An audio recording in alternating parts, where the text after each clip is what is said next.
जय हो भोजपुरी समाज के सम्मानित वो लोग। तो दोस्तों, इस साल का छठ का पावन पर्व पे आप सभी के बीच में भोजपुरी इंडस्ट्री के मशहूर गायक और अभिनेता सुपरस्टार खेसारी लाल यादव का दूसरा छठ गीत कल सुबह आप सभी के बीच में आने जा रहा है, जिस गाने के बोल है छठी मैया। जी हाँ दोस्तों, छठी मैया के पावन पर्व पे आप सभी के बीच में छठी मैया का गाना, बहुत ही प्यारा गाना आप सभी के बीच में कल सुबह रिलीज होने जा रहा है आदिशक्ति फिल्मी चैनल के माध्यम से।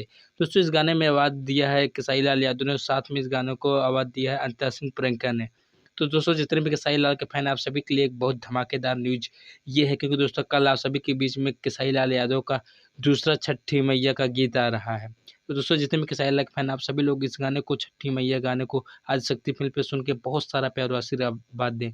जाते जाते हमारे पसंदीदा चैनल भोजपुरी म्यूजिक चैनल को तुरंत ही सब्सक्राइब कर लीजिएगा, क्योंकि भोजपुरी इंडस्ट्री से जुड़ी हर छोटी छोटी अपडेट एल्बम को लेकर सबसे पहले आप सभी को भोजपुरी म्यूजिक चैनल पर ही देखने को मिलेगा। फटाफट सब्सक्राइब करिए भोजपुरी म्यूजिक चैनल। जय हिंद, जय भारत, जय हो भोजपुरी।